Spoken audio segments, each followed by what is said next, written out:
Sales canvassing നടത്തുന്നതിൽ വിരോധമൊന്നുമില്ല. പക്ഷെ ഓഫീസിൽ ലീവ് എടുക്കണമല്ലോ. എടുക്കാം സാർ. ആ ദിവസത്തെ ശമ്പളം കട്ട് ചെയ്യേണ്ടി വരും. അത് കട്ട് ചെയ്താലും കമ്മീഷൻ കിട്ടുമല്ലോ സാർ. അത് മിസ്റ്റർ ബാലഗോപാലിന്റെ മിടുക്കുപോലിരിക്കും. ആ മിടുക്കുള്ളതുകൊണ്ടാണല്ലോ ഒരു കൈ നോക്കാവുന്ന കരുതിയത്. പിന്നെ നമ്മുടെ ഈ ഫാൽക്കൺ പ്രോഡക്ട്സിന്റെ പ്രചാരണത്തിന് വേണ്ടി വർക്ക് ചെയ്യുന്ന എനിക്ക് വളരെ സന്തോഷമുള്ള കാര്യമാണ്. ഒരു സെയിൽസ് റെപ്രസെന്റേറ്റീവിന് ഉണ്ടായിരിക്കേണ്ട ഏറ്റവും പ്രധാനപ്പെട്ട ഗുണങ്ങൾ ചുറുചുറുക്കും വാചാലതയുമാണ്. എനിക്ക് അതില്ലേ sir? You are smart. Try to be pleasing. മര്യാദയോടെ ബഹുമാനത്തോടെ നമസ്തേ പറഞ്ഞുകൊണ്ട് വേണം കസ്റ്റമേഴ്സിന്റെ മുമ്പിൽ ചെല്ലാൻ. നമസ്തേ. എന്താ? I am T P Balagopal M A from Falcon products. നിങ്ങളുടെ വീടുകൾ മോടി പിടിപ്പിക്കാനുള്ള നിരവധി കൗതുക വസ്തുക്കൾ ഞങ്ങൾ നിങ്ങൾക്ക് വേണ്ടി നിർമ്മിച്ചു തുടങ്ങിയിരിക്കുന്നു. ഹലോ, ഫാൽക്കൺ പ്രോഡക്ട്സിന്റെ ഉൽപ്പന്നങ്ങൾ എല്ലാവരും ഇഷ്ടപ്പെട്ടു തുടങ്ങിയിരിക്കുന്നു. കൊച്ചുകുട്ടികൾക്കുള്ള കളിപ്പാട്ടം മുതൽ വിക്ടോറിയൻ കാലഘട്ടത്തെ അനുസ്മരിപ്പിക്കുന്ന ഷാൻലിയർ വരെ ഞങ്ങൾ നിങ്ങൾക്ക് വേണ്ടി ഉണ്ടാക്കുന്നു. ഇതാണ് ഫാൽക്കൺ പ്രോഡക്ട്സിന്റെ പ്രധാനപ്പെട്ട ഒരു ഐറ്റം. എന്ത് മിനുക്കം, എത്ര എളുപ്പം, വിലയോ തുച്ഛം, ഗുണമോ മെച്ചം. ഇപ്പൊ ഇതൊന്നും ഞങ്ങൾക്ക് വേണ്ട. നാനാവർണ്ണത്തിലുള്ള വാൾപേപ്പറിന്റെ ആവശ്യം ഇപ്പൊ ഇല്ല. ഇപ്പോഴെന്നല്ല, എപ്പോഴെങ്കിലും ആവശ്യമായിട്ട് വരുമ്പോ ഓർമ്മിക്കുക ഫാൽക്കൺ പ്രോഡക്ട്സ്. പൊടി പുരണ്ടാലോ ചളി പുരണ്ടാലോ നിമിഷ നേരം കൊണ്ട് നിങ്ങൾക്ക് ഇത് കഴുകിക്കളയാം. ക്ഷമിക്കണം, ഞാൻ എന്റെ ഡെമോൺസ്ട്രേഷൻ ഒന്ന് കാണിച്ചു തരാം. വരൂ വരൂ. എടോ, ഞങ്ങൾക്ക് ഇനി താല്പര്യമില്ല. Sir, just see please. ഞങ്ങൾക്ക് ആവശ്യമില്ലെന്ന് പറഞ്ഞില്ലേ? മാഡം, ഇത് ഒട്ടിച്ചു കഴിഞ്ഞാലേ താല്പര്യം ഉണ്ടാവുള്ളൂ. ഒന്ന് കാണുന്നതിനെന്താ? പ്ലീസ് ഒന്ന് ജസ്റ്റ്.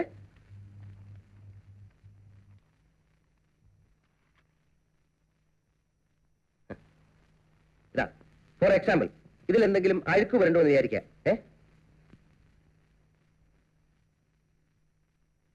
എന്ത് ചെയ്യും?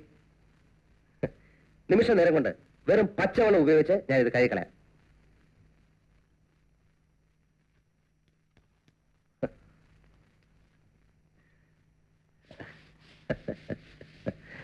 എന്താ ഈ കാണിക്കുന്നത്? I'm sorry. Get out! My back. Get out, I say! Sorry. Please, ഉപദ്രവിക്കരുത്. Please. ക്ഷമിക്കണം. Sorry. I'm sorry. വാൾപേപ്പർ. എനിക്കൊരു സംശയം. ഇങ്ങനെ ഓരോന്നിന്റെ പേരും പറഞ്ഞ് പകല് വന്ന് സ്ഥലവും കണ്ടുവെച്ച് രാത്രി കക്കാൻ കുറെ ആളുകൾ ഇറങ്ങിയിട്ടുണ്ട്. ഇയാൾ അക്കൂട്ടത്തിൽപ്പെട്ടതാവോ? വിശ്വസിക്കാൻ പറ്റില്ല.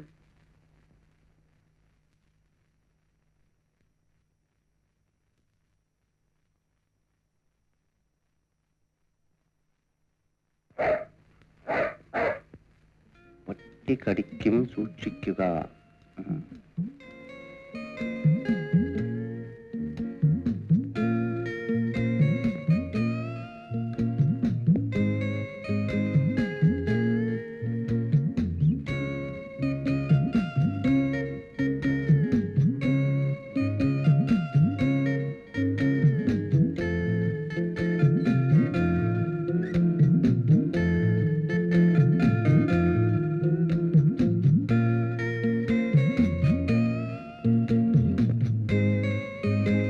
ഇവിടെ ആരുമില്ലേ?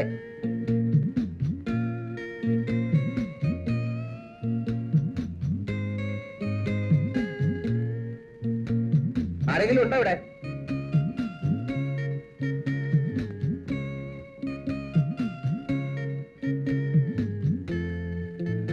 ഇത് ആൾത്താമസമുള്ള വീടാണോ?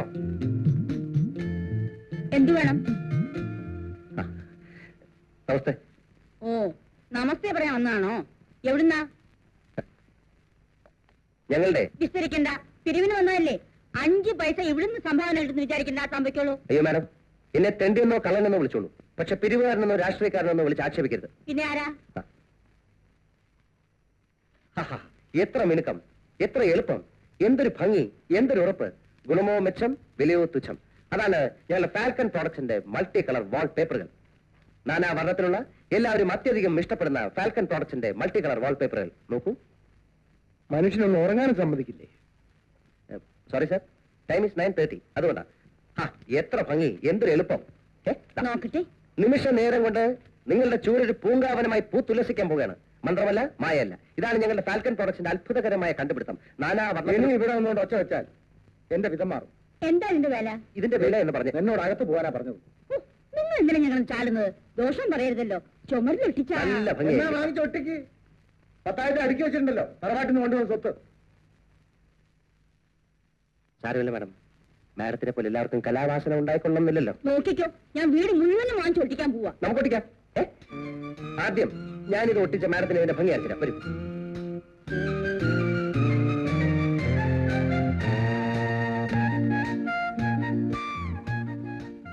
മോളെ, ഇത് ചുമരിലൊട്ടിച്ചാൽ ആഹാ, എന്തൊരു ഭംഗി, എന്തൊരു ഉറപ്പ്. വിലയോ തുച്ഛം, ഗുണമോ മെച്ചം. ഞങ്ങളുടെ ഫാൽക്കൺ പ്രോഡക്ട്സിന്റെ മൾട്ടി കളർ വാൾ പേപ്പറുകൾ നാനാ വർണ്ണത്തിലുള്ള. അമ്മ ഈ ലോകത്തൊന്നുമല്ലേ ജീവിക്കുന്നത്? മോളെ, ഇത് ചുവരിലൊട്ടിച്ചാൽ നമ്മുടെ എല്ലാ പ്രശ്നവും തീർന്നു അല്ലേ? മാഡം, ഞങ്ങളുടെ ഈ falcon product. Please stop it.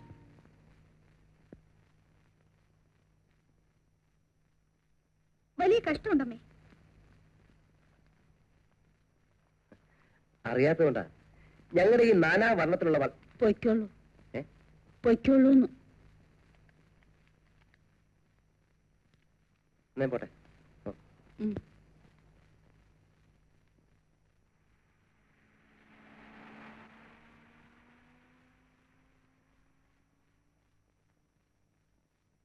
Excuse me, falcon പ്രോഡക്ട്സിനെ പറ്റി നിങ്ങൾ കേട്ടിട്ടില്ല അല്ലേ? നിങ്ങൾ ഒരു കാര്യം മനസ്സിലാക്കണം. ഭാരതത്തിലെ മറ്റേത് കമ്പനി ഉണ്ടാക്കുന്നതിനെക്കാട്ടിലും മെച്ചപ്പെട്ട വാൾപേപ്പറുകളാണ് ഫാൽക്കൺ പ്രോഡക്ട്സ് ഉണ്ടാക്കുന്നത്. പൊടി പുരണ്ടാലോ ചെളി പുരണ്ടാലോ നിമിഷ നേരം കൊണ്ട് നിങ്ങൾക്ക് പച്ചവെള്ളം കൊണ്ട് കഴിക്കളയാം. പെയിന്റ് ഇളകി പോകുമെന്നോ കുളിർന്ന് കീറി പോകുമെന്നോ ഇതൊന്നും ഭയപ്പെടാനില്ല. അതിന് ഞാനെന്ത് വേണം? ഫാൽക്കൺ പ്രോഡക്ട്സിനെ കുറിച്ചുള്ള നിങ്ങളുടെ ധാരണ തിരുത്തണം. ഇല്ലെങ്കിൽ നിങ്ങൾ ഒന്ന് മനസ്സിലാക്കണം. ഒരു കസ്റ്റമർ, അത് നിങ്ങളുടെ അമ്മയായിരിക്കും അല്ലായിരിക്കും, ഞങ്ങളുടെ കമ്പനിയുടെ വാൾപേപ്പറിന് ഓർഡർ തരാൻ വരികയായിരുന്നു. നിങ്ങൾ അത് തടഞ്ഞു. കാലത്തിന്റെ മനുഷ്യനെ ഉപദ്രവിക്കാൻ വന്നിരിക്കുകയാണോ? ഒരു സെയിൽസ് റെപ്പിന്റെ അധ്വാനം. നിങ്ങൾ ഷട്ടപ്പ് പറയണേ, ഞാനും ഷട്ടപ്പ് പറയേണ്ടി വരും. ഫാൽക്കൺ പ്രോഡക്ട്സ് ആരുടെ മുമ്പിലും തലവണിക്കേണ്ട കാര്യമില്ല. ഇയാൾ വെറുതെ ശല്യപ്പെടുത്താൻ വരുന്നു. ഏതായാള് എനിക്കറിയില്ല. ഞാൻ ആരോടോ ഏടാന്നോ? മര്യാദയ്ക്ക് സംസാരിക്കണം. ഞാൻ ഫാൽക്കൺ പ്രോഡക്ട്സിന്റെ ഉദ്യോഗസ്ഥനാണ്. കഞ്ഞി പാചകം നോക്കുന്നേ.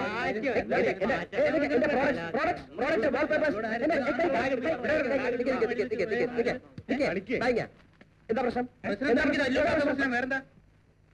എന്താ വെള്ളരിക്കാൻ പറ്റണോ? ഒരാളോട് സംസാരിക്കാൻ വേണ്ട. എനിക്ക് ആളുകളൊക്കെ ഉണ്ട്, പക്ഷെ ഞാൻ ഒന്നും ചെയ്യാൻ എനിക്ക് സംസ്കാരമുള്ളതാ. എനിക്കൊന്നും വേണ്ട.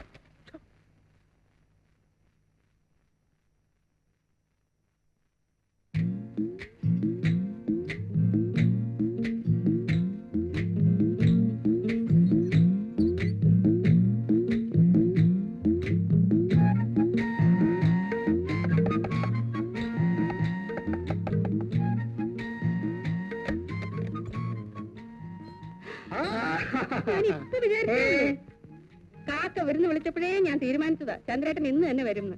അതെ, കഴിഞ്ഞ പ്രാവശ്യം ഞാൻ ഇവിടെ വന്നു പോകുമ്പോഴേ ഞാൻ കാക്കയോട് പ്രത്യേകം പറഞ്ഞു ഏൽപ്പിച്ചായിരുന്നു ഞാൻ ഇന്ന് ഡേറ്റിന് വരുന്നു. തുടങ്ങി കളിയാക്കാൻ. ഇത്രയും നേരം പിള്ളേരെ ഇവിടെ കിടന്ന് ബഹളമായിരുന്നു. അച്ഛനെ കണ്ടില്ലല്ലോ അച്ഛനെ കണ്ടില്ലല്ലോ എന്നും പറഞ്ഞു. എന്നാ പിന്നെ ഇത്രയും കൂടെ നേരത്തെ വന്നുകൂടായിരുന്നു. പിള്ളേർ സ്കൂളിൽ പോയോ? അല്ല പിന്നെ ഫീസ് കൊടുത്തോ? അത് പിന്നെ ബാലന് ഒരേ നിർബന്ധം. എന്ത്? ഞാൻ പിന്നെ എതിർക്കാനൊന്നും പോയില്ല. എന്ത്? അവനും കൊടുത്തു. അത് വേണ്ടിയില്ലായിരുന്നു. എന്തിനാ ചന്ദ്രേട്ട ഇതൊക്കെ വാങ്ങിച്ചത്? ഞങ്ങൾ എന്താ ഇവിടെ പട്ടിണി കിടക്കുക? അതൊക്കെ ഒരു സന്തോഷമുള്ള കാര്യമല്ലേ?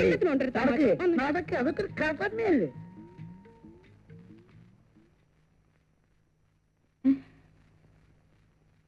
ചന്ദ്രനോ? മുത്തശ്ശിക്ക് സുഖമാണോ? ഒരു കുഴപ്പവും ഇപ്പോഴില്ല. ഈശ്വര, കഴിഞ്ഞ പ്രാവശ്യത്തെക്കാളും നീ ക്ഷീണിച്ചല്ലോ. അത്രയല്ലുള്ളൂ മുത്തശ്ശി. കഴിഞ്ഞ ആഴ്ച ഞാൻ ചത്തുപോകണ്ടല്ലേ. വയനാട് താമരശ്ശേരി ചുരം ലാസ്റ്റ് ട്രിപ്പ് 10:30 ഫുള്ളായിട്ട് ആളെ കുത്തിച്ചിരിക്കുന്നുണ്ട്. ചാറിലും മഴയും ഫുൾ സ്പീഡും. ഞങ്ങളിങ്ങനെ ചുരം ഇറങ്ങി ഇങ്ങനെ വരികയാണ്. 12ാമത്തെ എയർപിന്റെ വരവുണ്ടല്ലോ മുത്തശ്ശി, അവിടെ എത്തിയപ്പം ഗോമജ ഒറ്റ വരവാണ്. ഗോമജനും ബസ് നമ്മുടെ നമ്പിയുടെ ബസ്. ഇത്ര ദൂരമുള്ളൂ, ബ്രേക്ക് ചവിട്ടാനുള്ള ഒരു ദൂരമില്ല. രണ്ട് കൽപ്പിച്ചിട്ട് കുഞ്ഞുക്കാൻ ഡ്രൈവർ ഒരൊറ്റ ചവിട്ട് ഓടിച്ചു. ബസ് പന്ത് ഉരുളുന്ന മാതിരി ഉരുണ്ട് ഒരു 10,500 അടി താഴോട്ട് ഇങ്ങനെ വന്നുകൊണ്ടിരിക്കുക. ഞാൻ കണക്കൂട്ടി നോക്കുമ്പോ 1,500 അടി കഴിഞ്ഞിരിക്കുന്നു. അതിനകത്തിരുന്ന് ഞാൻ ഒരൊറ്റ വിളിയാണ്, മുത്തശ്ശിയെ രക്ഷിക്കണേ. ഇത് വിളിച്ചത് എനിക്ക് ഓർമ്മയുണ്ട്. ഒന്നും മുത്തശ്ശി. പിന്നെ ഞാൻ കണ്ണു തുറന്ന് നോക്കുമ്പോ ബസ് അവിടെ ഇങ്ങനെ നിൽക്കുക. എന്താ സംഭവം എന്നറിയോ? ഈ ഉണങ്ങി ചുരുണ്ട ഒരു 3-4 വാഴ ഇങ്ങനെ നിൽക്കുന്നുണ്ട് അവിടെ. അതേ തട്ടിയിട്ട് ഇങ്ങനെ നിൽക്കുകയാണ്. മുത്തശ്ശി, എന്റെ പൊന്നു മുത്തശ്ശി. ചന്ദ്രനെ ദൈവം രക്ഷിച്ചു. അല്ലല്ല, ഈശ്വരനെ രക്ഷിച്ച്. എന്റെ മുത്തശ്ശിയാണ് എന്നെ രക്ഷിച്ചത്. കണ്ടില്ലേ, രോമ കുത്തനേക്ക് കണ്ടില്ലേ? ആ സമയത്ത് അങ്ങനെ വിളിക്കാൻ തോന്നിയത് ചേച്ചിയുടെയും കുട്ടികളുടെയും അല്ല, ഭാര്യ. ഇവളിപ്പോ അല്ല, നീ ഇപ്പൊ ടൈപ്പ് റൈറ്റിംഗ് പോകല്ലേ? ഇവള് പോയില്ലേ മുത്തശ്ശി? ആ അത് പോട്ടെ. ആ ആക്സിഡന്റ് ഒന്നൂടെ പറ ചന്ദ്രേട്ടാ. എത്ര അടി താഴ്ചയിലാ വീണത്? താമരശ്ശേരി ചൊരേ ഇടിയുന്നതിന് മുമ്പ് 1500 അടി ഉണ്ടായിരുന്നു. ഇടിഞ്ഞതിന് ശേഷം ഇത്ര അടി ഉണ്ടെന്ന് ആരെപ്പോഴാണ് അളന്ന് നോക്കുന്നത്? ഇവള് ഒരു 19 രൂപയെങ്കിലും ആയി കാണുമല്ലോ മത്സ്യത്തിന്. ഈ ചന്ദ്രേട്ടൻ എങ്ങനെയാ ഓരോ പ്രാവശ്യം വന്നേച്ച് പോകുമ്പോഴും എത്ര രൂപയാ ചെലവാക്കുന്നേ? എന്ത് ചെയ്യും മുത്തശ്ശി, കുടുംബത്തിന് വേണ്ടി ചെലവാക്കി ശീലിച്ചു പോയി. അതെ, എന്നാ കുട്ടികളുടെ ഫീസ് കൊടുത്തോ? ഇവിടെ ഇപ്പൊ കാശിന് ആവശ്യമൊന്നുമില്ല. ബാലിനെ അങ്ങനെ കൊച്ചാക്കൊന്നും വേണ്ട. അത് എന്റെ വീട്ടിൽ തന്നെ ഞാൻ കൊടുത്തേക്കാം. എന്നാ വേണ്ടെന്ന് അവൻ വാങ്ങിക്കത്തില്ല. ഇവിടെ ചുമ്മാ പറയുക. നീ അപ്പുറത്തോട്ട് എന്നാ മീൻ വൃത്തിയാക്കിയേ. വേഗം ചെല്ലു വന്നേ, ഇത് മീൻ ചീഞ്ഞു പോവും.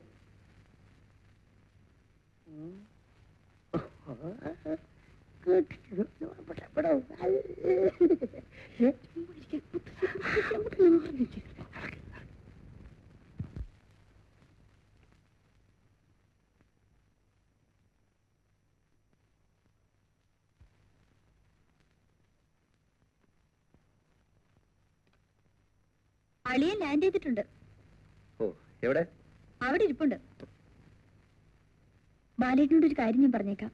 ഫീസിന്റെ കാശ് ചോദിച്ചു വാങ്ങിച്ചോളണം. ബസ്സിന് കാശില്ലാതെ വിഷമിക്കുമ്പോ അത്ര ഔദാര്യൊന്നും വേണ്ട. ഏയ്,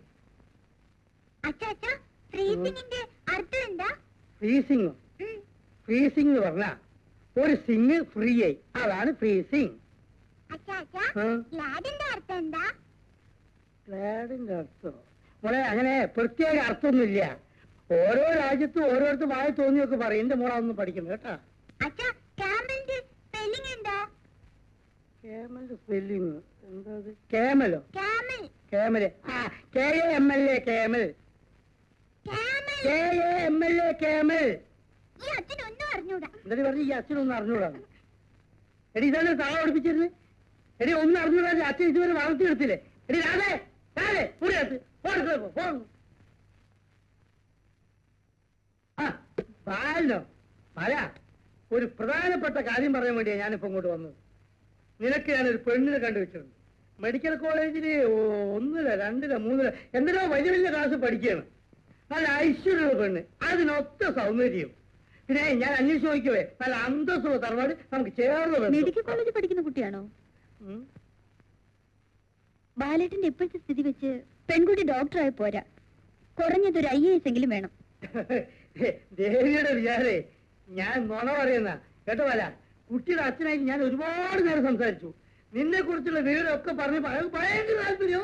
പറയാൻ മാത്രം ബാലേട്ടനൊന്നും ഇല്ലല്ലോ. ചന്ദ്രേട്ടൻ തൽക്കാലം എനിക്ക് പെണ്ണ് അന്വേഷിക്കണ്ട. സമയമാകുമ്പോ ഞാൻ പറയാം. പിന്നെ മറ്റൊന്നും തോന്നരുത്. കഴിഞ്ഞ മാസം കുട്ടികളുടെ അല്ല, കുട്ടികളെ കുറിച്ച് എന്നെക്കാളും താല്പര്യം ബാലിനകത്തുള്ള എനിക്കറിയാം. അത് മാത്രമല്ല രാധ ഇപ്പൊ പറയുകയും ചെയ്തു. അവരുടെ ഫീസിന്റെ രാധ എന്നോട് അതും പറഞ്ഞു. ചേച്ചിയുടെ കുട്ടികളല്ലേ, സ്നേഹിച്ചോളൂ, ആര് പറഞ്ഞു വേണ്ട. അതല്ല, പക്ഷെ അവരുടെ ഫീസും മറ്റുള്ള കാര്യങ്ങളെല്ലാം പാലും തന്നെ ചെയ്യണം നിർബന്ധം പിടിച്ചാലോ? ഞാൻ അവരുടെ അച്ഛനല്ലേ, എനിക്കൊരു അവസരം തരൂ. അത് വേണ്ട, ഒരു അച്ഛനും പറഞ്ഞു വേണ്ട. ബാലില്ലേ ചെലവിളി, അത് ശ്രദ്ധിക്കണ്ടേ? എന്തൊരു തലവേദന പോലെ, എന്തൊരു തലവേദന പോലെ. അയ്യോ, സഹിക്കാൻ കഴിയുന്നില്ല. ഞാനൊന്ന് പോയി കിടക്കട്ടെ കേട്ടോ, പോട്ടെ. അയ്യോ, ചേച്ചിക്ക് പറ്റിയ ആള് തന്നെ അല്ലേ? നീ പോയി ചോറോളണം.